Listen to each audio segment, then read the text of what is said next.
me, AC Woolnough, for the Northwest Parkinson Foundation Hope Conference for August 2020.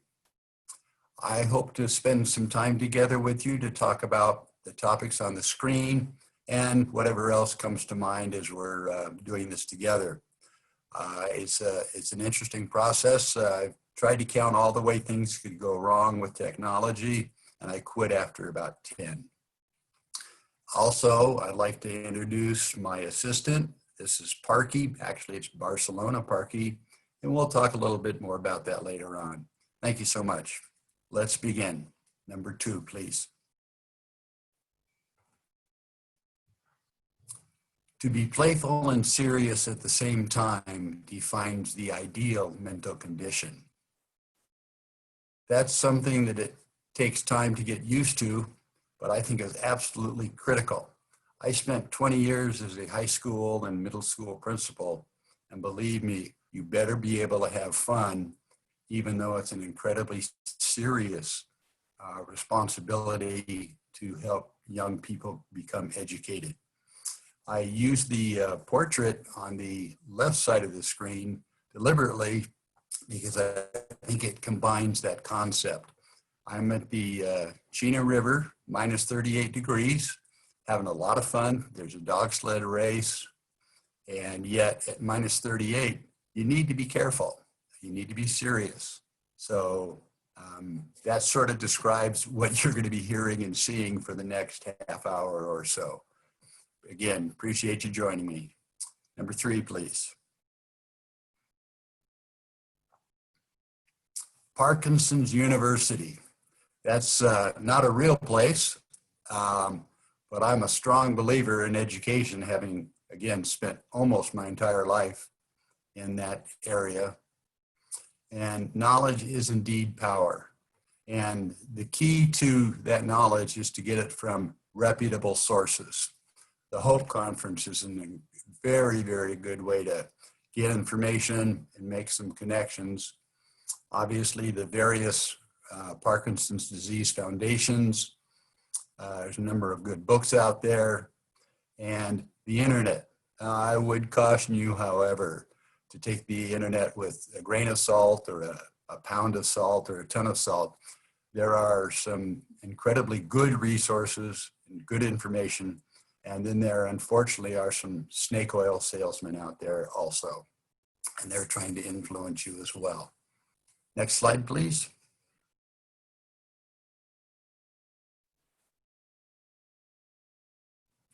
So this is kind of an interesting concept. I believe each of us are responsible for our own health care. So friends and family mean well, and they can share your experience, but I think it's vitally important that you create a health and wellness team. Obviously, that would include your primary care physician, a movement disorder specialist, and let's take a detour right there. If you're seeing a general neurologist instead of a movement disorder specialist who is a neurologist with 2 extra years of training, you may not be getting the best possible care that's out there. I kind of liken it to if I want to have eye care, I don't go to my neighbor who has a magnifying glass. I go to the best ophthalmologist / optometrist I can find. So it's critical. And then care partner. Most of us are fortunate to have a care partner in the home with us, but for those who aren't, it's vital, if at all possible, to find someone who can be there for you. Then obviously the various therapists, physical, mental, voice, so forth. You'll probably detect the fact that I occasionally get some voice therapy because my voice gets soft or somewhat slurred. And that's just part of living with Parkinson's. Pharmacist is a huge asset to your team if you can find one. They can tell you about drug interactions. They can make some recommendations that you can go back then to your doctor with. But the key, and I think it's how I started this slide, is the concept of self-efficacy. Take control over your own health and welfare to the extent that you can. Next slide, please.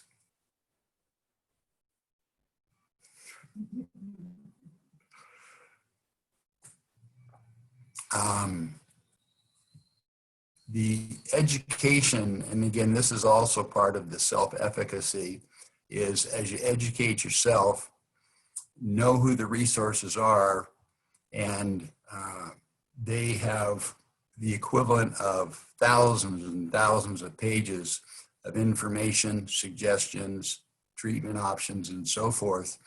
And we can start with the, actually something I left off of here, which is your support group. And I hope you are in a support group. I ran teacher meetings for, again, 20 plus years, and I don't like meetings. However, I found that not necessarily what I learned, but making the relationships in the support group are absolutely vital. So moving from your local to the regional, we have the Northwest Parkinson's Foundation sponsoring this and other incredible webinars or virtual conferences. The Parkinson's Foundation, that was the first foundation I began working with 6 years ago, and I still admire what they do, as well as the Michael J. Fox Foundation, probably the most famous. The American Parkinson's Disease Association, more commonly known as APDA, the Davis Finney Foundation, and the Brian Grant, also more regional. Almost all of the materials they have, they will provide either over the internet or in print at no cost. That's not to say they wouldn't love to have a $25 or $50 or $100 donation, but nevertheless, these are incredible sources for materials. Next slide, please. We're moving now into my passion. I love research, and it probably goes back to when I was a kid and I got a microscope for Christmas. And I was, I think, 10 or 11. And at that time, I knew I was going to discover the cure for cancer. There's no question in my mind I was going to become a microbiologist and get a doctorate, and my life would be in research. Well, it didn't quite turn out that way, obviously, but I would like to talk about two different kinds of research. There's the basic research, where we're looking at mitochondrial function. We're looking at how alpha-synuclein clumps and makes fibrils. That's all very important. And then we also have, as we kind of move up the ladder, is clinical trials, where you become one of several to test new therapies.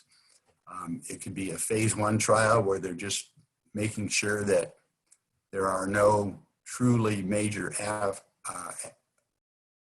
let's see, what's the word? By the way, this is something that happens with Parkinson's probably as well as aging. I lose the word I'm looking for, and I hope it comes back to me. Anyway, the word I'm looking for is adverse. A phase 1 trial to make sure there are no adverse effects like death. Or phase 2 and phase 3 as they look to get dosage and so forth correct. The key is, it can't happen unless people are involved. And so I'm saying, get involved in research. As again, Rabbi Hillel said, more or less, if not us, who? And if not now, when? So please get involved. The natural question, of course, is, how do I get involved? And the two best sources of research projects that you can become involved in are Fox Trial Finder. Just go to the Michael J. Fox website, look up Fox Trial Finder, or you can go to clinicaltrials.gov. And as you go to these, they will provide the information in terms of, are you eligible? Are you excluded? Where is it being held? Is there compensation for travel? And so on and so forth. But as Yoda says, there is no try, there is just do. And Nike says, what does Nike say? Just do it. Thank you very much on that one. Next slide, please. Okay, research. Oh man, it takes time and money. For example, on the previous slide, there was an electron microscope. Not bad for $250,000, but they're hard to come by. So one of the most interesting things I've found over the last few years is, where do scientists get the research dollars from? One of the more unique ones is from the federal government. And it's the only line item in the federal budget, and it's in the Department of Defense. And so the logical question is, why is the Department of Defense funding research in Parkinson's? And the answer is quite simple and quite sad, actually. And that is because so many of our soldiers and sailors and airmen are being or have been exposed to toxins in the environment.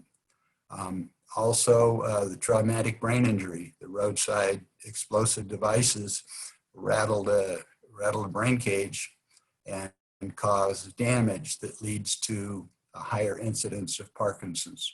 So the Department of Defense contributes about $20 million a year to Parkinson's research. The federal budget as a whole gives a sizable chunk of money to the National Institutes of Health, and then that gets distributed. But it's impressive that the only line item is with the Department of Defense. Next slide, please. Oh, there we are. Oh yeah, research is fun. You'll notice I'm sitting there getting a blood draw apparently. I think this is the day where they tried to collect 22 vials of blood. And if you can't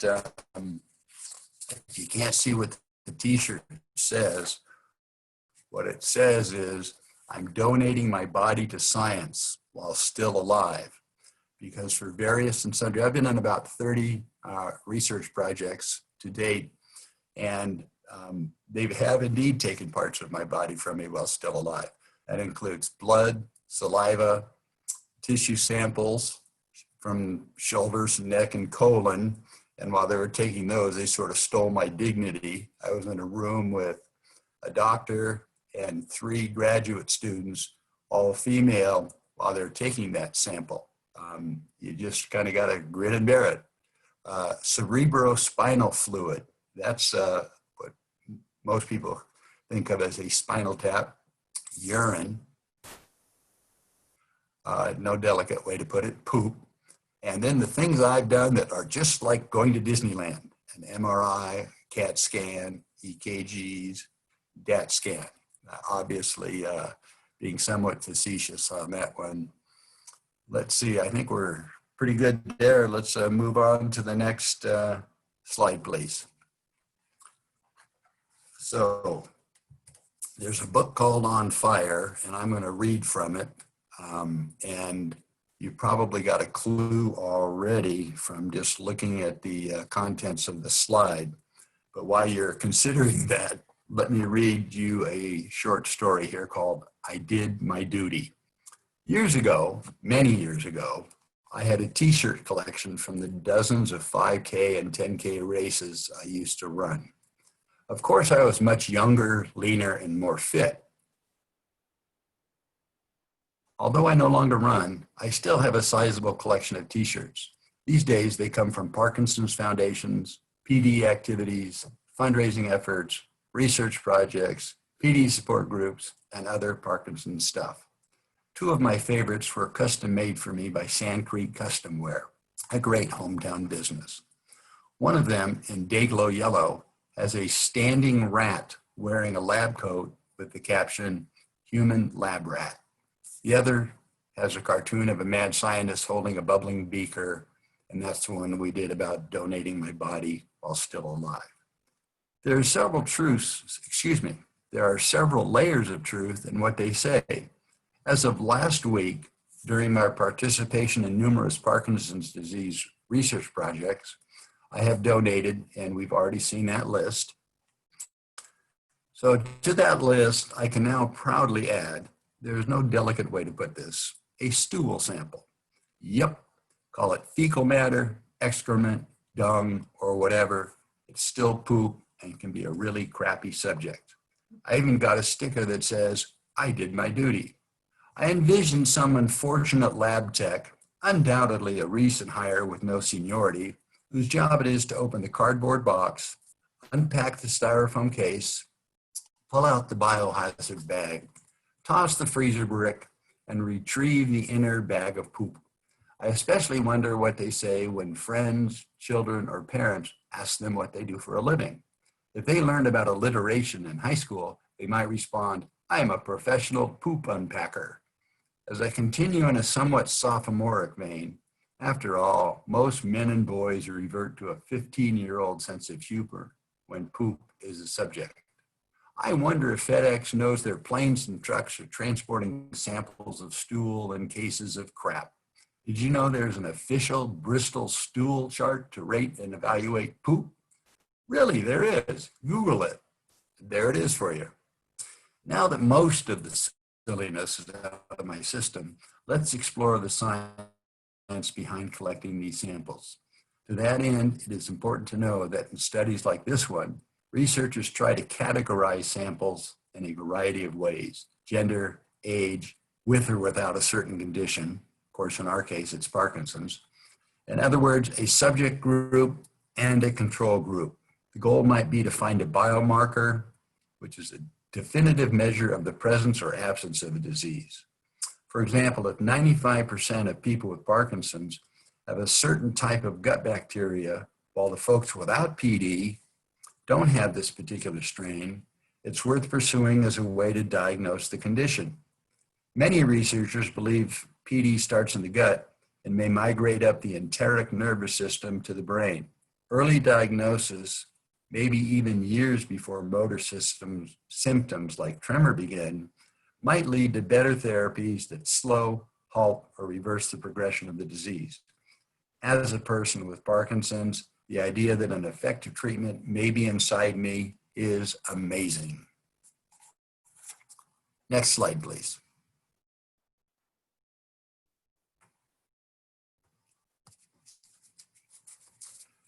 All right, simple answer, why I participate in research. That's my son, my grandson, and myself. My dad died with Parkinson's, and I want Parkinson's to be something that is only read about in history books. Next slide.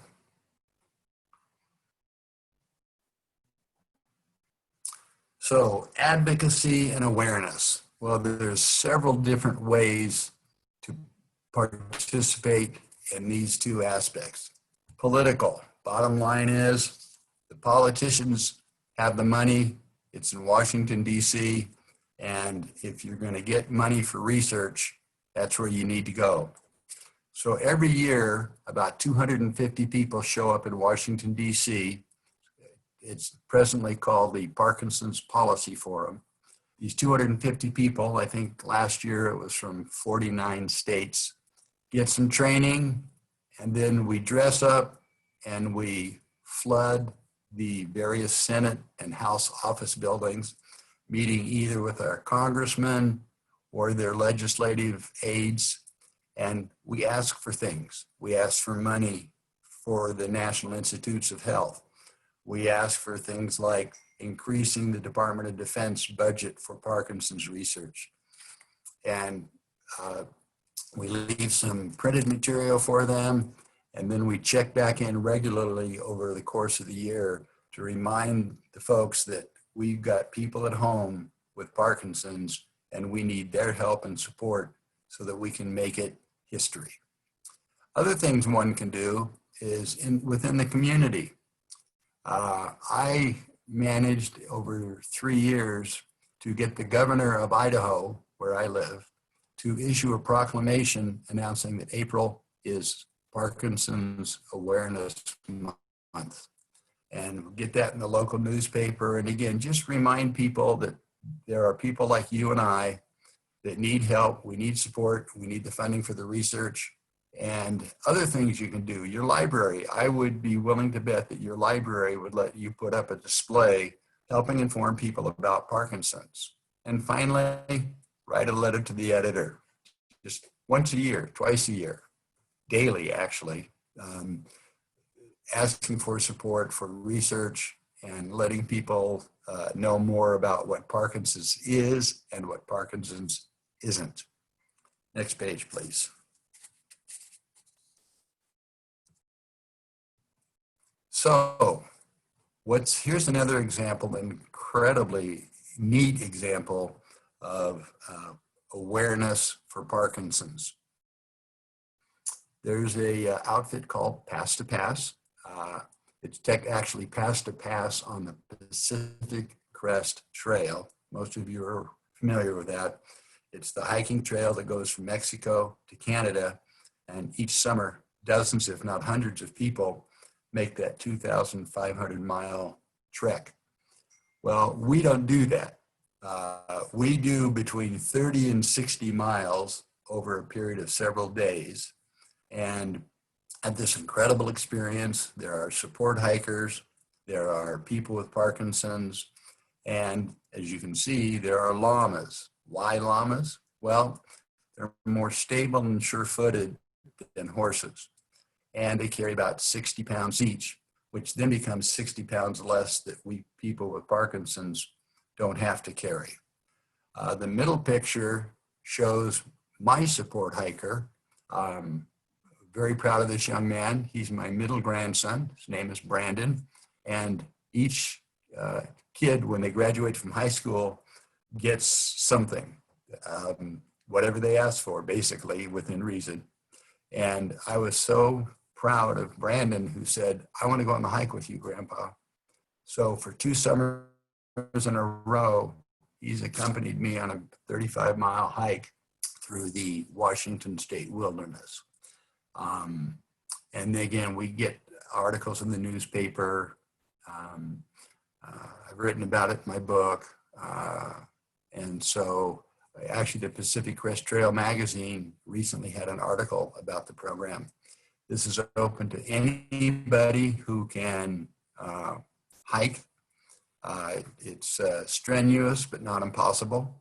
And we just want to show the world that those of us with Parkinson's can do almost anything. So I would encourage you to write that down and look it up. There is a hike this summer. It's a little dicey this year with COVID, but they're taking some very, very good precautions. Okay, next slide.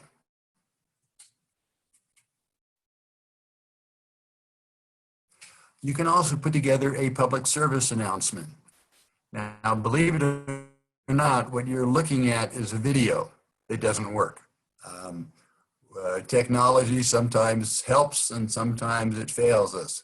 But this was actually a 15-second spot where it showed a number of people, showing that some have tremors, some didn't. Some of the tremors are worse than others. And then at the end, there was the passing along of a tulip, which of course is the symbol for Parkinson's, and a note that April is Parkinson's Awareness Month. A young videographer, actually he was my Verizon rep at the Verizon store, was trying to make it, was thinking about moving to Hollywood and becoming a videographer. And so we put this together, got it on Facebook. I think one of the universities also added it to their website. Anyway, if you can look at a computer screen and talk, you too can make a video, kind of like what we're doing here right now. Next slide, please. So the key for me is simply to be visible. You can talk to a local service organization. They're always looking for speakers. And then the nice thing is you get a free breakfast or a free lunch. But between Rotary, Kiwanis, Elks, Lions, Friends of the Library, anybody who will listen, tell them about Parkinson's. Again, tell them what's good about it. Tell them what's bad about it. Something else that came to me when I first started working with the Parkinson's Foundation and NWPF, everybody there seemed to be writing a book, either have written a book. Most of them is, I'm gonna write a book. And that triggered an idea with me because, you know, the book's got a lot of words in it. So I decided instead to write a monthly column. There are a couple of local magazines and newspapers here in the Sandpoint, Idaho area. And so I did that once a month for 4 years. And all of a sudden, I had a book. I put them all together and put that out there. And so the first story you heard was from there. And I'm going to tell another story in a few minutes. So let's go to the next slide.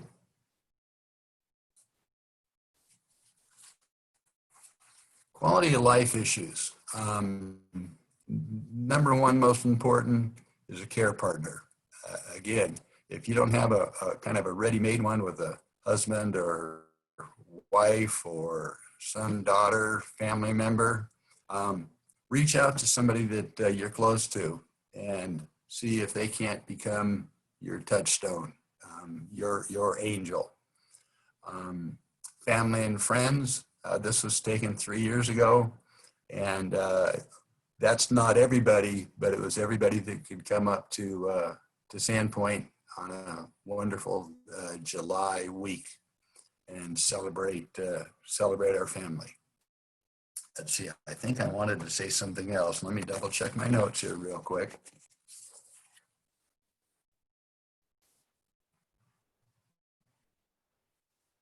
Okay, quality of life also deals with, I guess, what you might call life hacks. And they range anywhere from things like magnetic buttons to a trick I learned, I'm not sure where, that sometimes threading a belt through the belt loops on a pair of pants or shorts just becomes difficult.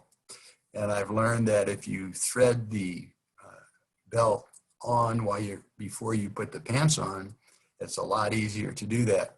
So again, ask around. That's one of the great things for attending a conference in person, support groups, and going to various and sundry conferences. So again, each one of us probably needs slightly different, but I encourage you to be thinking about ways to make your life easier and better. Next slide, please. So, my angel, this is Pamela, and I wrote a love letter to my angel, and I would like to read that to you. A love letter to my angel. We go by many names: people with Parkinson's, PWPs, Parkies, patients, sufferers, subjects, or even victims. No matter the label, no matter the term you use, we all need support. Physical, emotional, and spiritual. Although in our stubbornness, we may try to deny that fact, it is true nevertheless.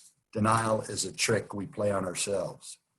We say things like, I'm okay, even when we are hurting inside.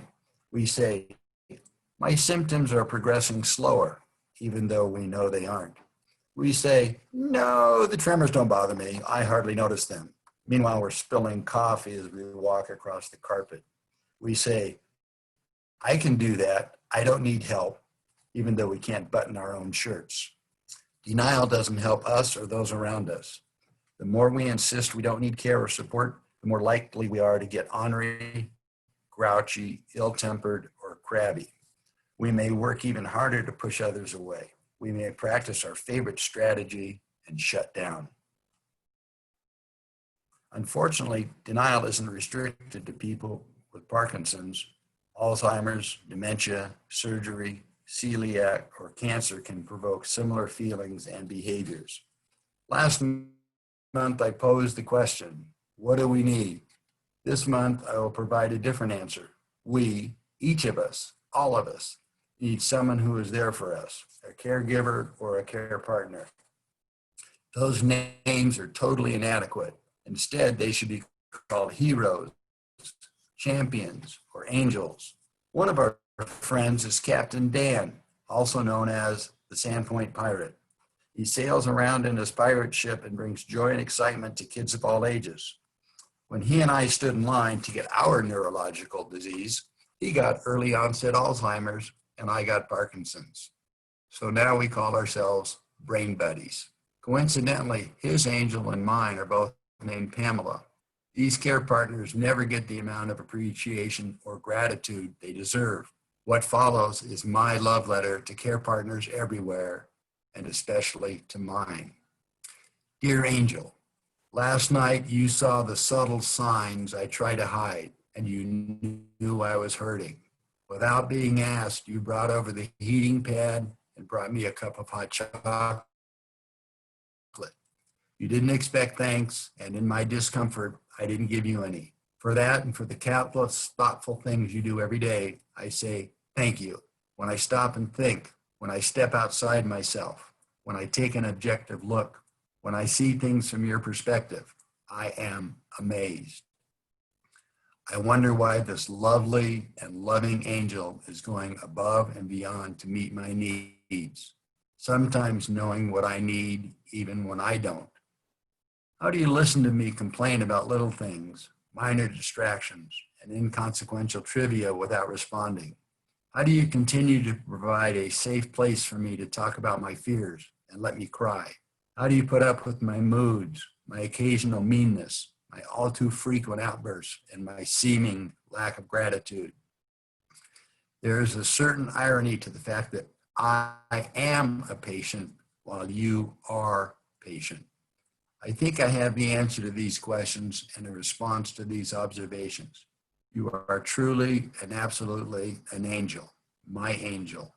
You are an earthly embodiment of goodness, kindness, and love. How I wish I could mirror that for you. The best I can do, which is to make a commitment to do better, to practice gratitude, to acknowledge and appreciate you more, is still inadequate. I know you love me, and please know I love you. I cherish you, and I need you. The words I use to describe you help me express my appreciation. You are kind, thoughtful, caring, precious, strong, a treasure, gentle, sweet, valued, tender, beautiful, wise, generous, thoughtful, and compassionate. Thank you for everything. Love, AC. Next slide, please.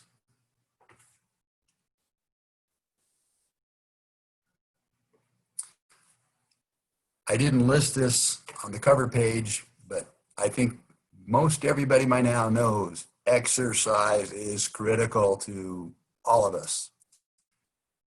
And then after exercise, some more exercise, and even more exercise. We move to keep moving, and it makes a difference. So this is kind of a cliche, but what's the best exercise? Of course, it's the one you'll actually do. The other thing to consider is there's a combined cognitive, physical, and social. That's one of the reasons programs like Dance for Parkinson's, Rocksteady boxing, or another form of boxing is so valuable because it combines all three of those domains. On a recent Pass to Pass hike, I believe it was 2 years ago, we came across some hippie chicks, as they described themselves. They're all wearing little plastic tiaras and tutus, and they were hiking the Pacific Crest Trail. And one of them said, you know, You guys do this because you can, and you can because you do. Kind of a Zen thing when you think about it, but she had the right idea. Uh, do what you can, stretch yourself, push your limits, and do it. Again, we go back to Yoda and Nike. Just do it. And it can be boxing, dancing, yoga, tai chi, karate, kayaking, tennis, you name it. If it's something you enjoy, do it. And if you're like me, and there's not much out there that you really like in terms of exercise, do it anyway. Next slide, please. So you should be looking at another video right here. Instead, you're going to be looking at pretty much a blank page. Once again, the video failed me, but if you saw it, you would be seeing quite elderly and somewhat perhaps handicapped, who is taking about 3 minutes to slice some bananas onto a bowl of cereal. And so that leads us into another story. And this one is called The Thief versus the Superhero.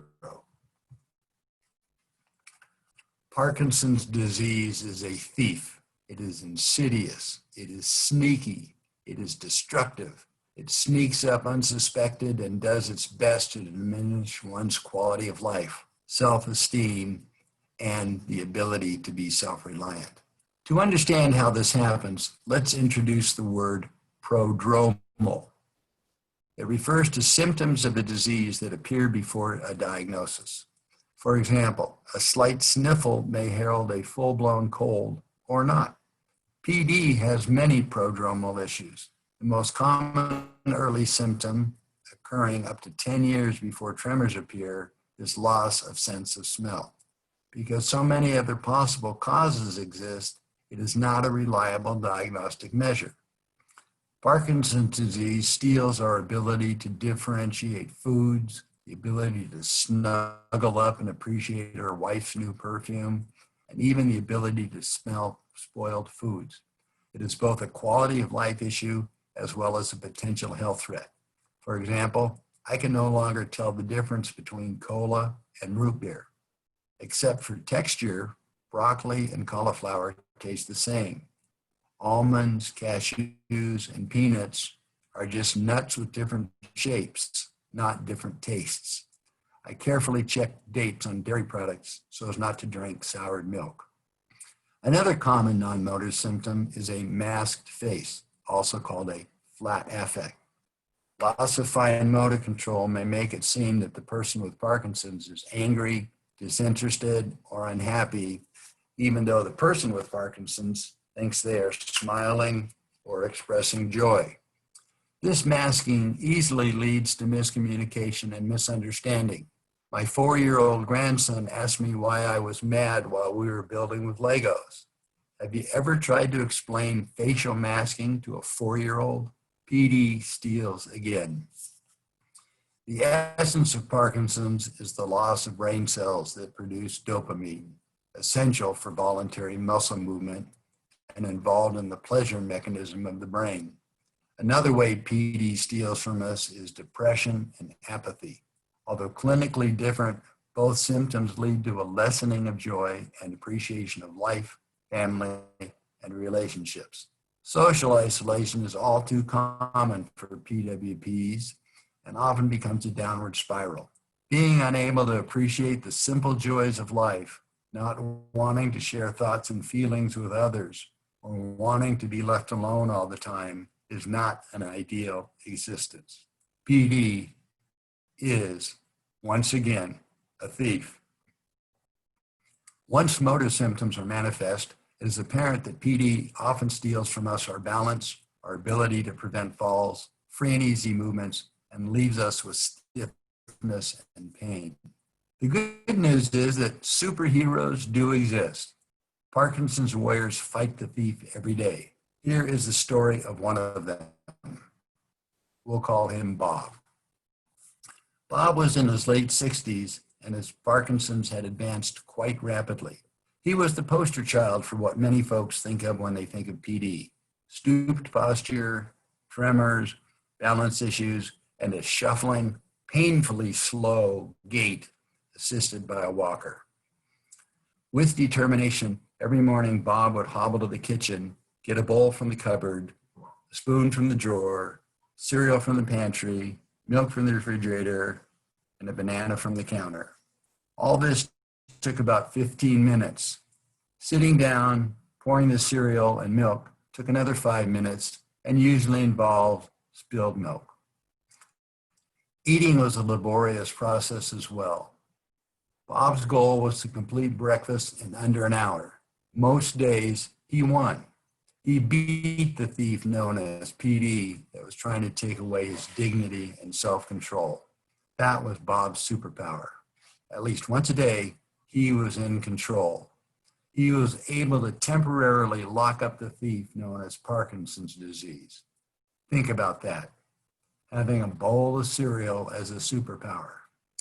And that's how I choose to remember Bob, my dad. Next slide, please. There he is. That's when he was a little younger and still in uniform. Comments about life. You know, life's 2 dates and a dash. And that dash is what's important. What are you going to do with it? What are you doing with it? What will you do with it? Next slide, please. We're going to have perhaps a little bit of music here if we can make this work. Maybe not. We'll see. Give it just a couple seconds here, please. I appreciate your patience.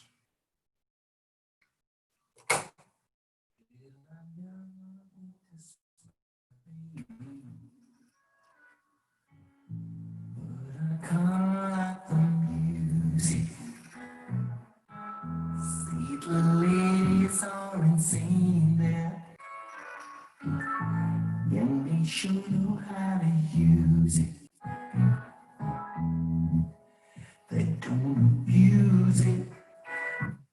Well, that was I hope it worked anyway. For those who are too young to remember Three Dog Night, they sang the song, I've Never Been to Spain.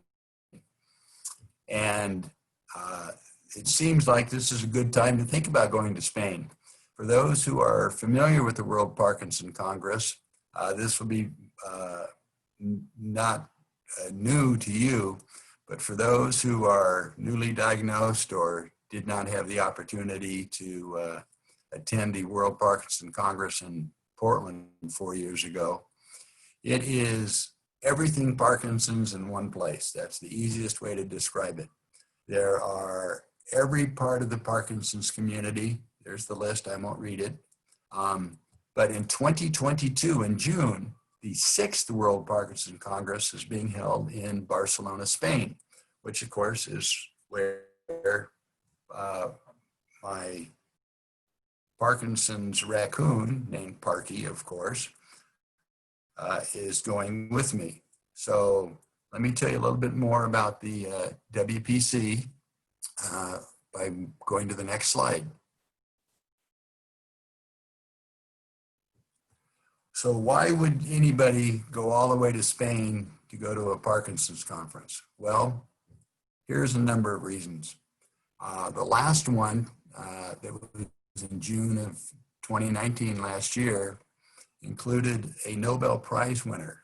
And I don't know how often y'all have lunch with a Nobel Prize winner, but it was tremendously exciting to see the head of the lab that created the, and I should have written this down, the iPSC, anyway, stem cells. He was the one who could use, I believe, cells from your skin to turn into stem cells that could then be turned into things like neurons. And if you've got Parkinson's, you could use some more neurons. I know I could use some more neurons. Also to make new friends and see old friends. There's a buddy program, Parkinson's buddy program, primarily for non-Parkinson's people. You get the absolute latest research that's going on.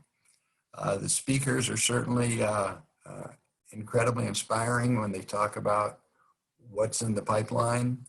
And the other key is, and this is something that some people don't think about, but many researchers, especially the recent postdoctoral students, don't know anybody with Parkinson's or haven't actually had the chance to have a conversation.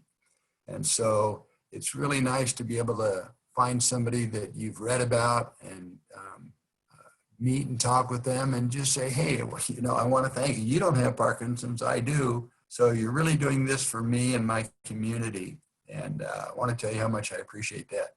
And that goes a long ways. So again, that's just a little bit about what happens. By the way, there's Barcelona Parky I've talked about and kept forgetting that I can see him sitting here on my laptop computer, but you can't.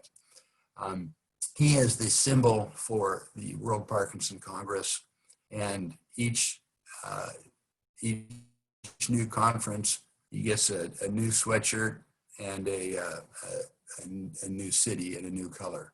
So that's a little bit about WPC Barcelona. And if we can go to the next slide, we can talk a little bit about what actually happened in Japan last year. In the upper left corner, the gray building was the International Conference Center. And you can see that people came from all over the world. Well over 3,000 people came to Kyoto, Japan. You can see some of the cultural places we went to, as well as what a typical session looked like. You can see the people sitting down, and there's a presenter up there. And the nice thing is they have topics, a variety of topics that go from really complex, hard science to humorous presentations, just all over the spectrum that will appeal to anybody at any stage of Parkinson's and anybody in the Parkinson's community. So I would encourage you to think about that. Next slide. And so you might be saying, how am I going to get to Barcelona, Spain? Well, let's take a look. If you start planning today, you know that you've got less than 2 years, and you think, Barcelona, what do I know about Barcelona? Well, that's why they invented the internet, so you can go look. But it has been an item on our bucket list for several years. And again, it's not just the Parkinson's conference, it's also the culture and the experience. So how do you get there? Most of us can't write a check for $2,500, which is an approximate cost per person. So you can see the different costs that are going to be associated with it. And if you can save $30 a week, just about $100 a month, maybe a little more, you too can go to Barcelona and participate in the 6th World Parkinson Congress. And I think we have one more slide, if we can get to that. Gratitude. I really want to thank each and every one of you who's chosen to listen to my ravings, as some people call it. But I'd also like to close with a quote that's attributed to Winston Churchill: never, never, never give up. And if you like the stories I read, they come from On Fire, please send me an email and I will tell you how to get a copy of it. Once again, thank you so much. Appreciate your attendance, and we're signing off now. Thank you very much.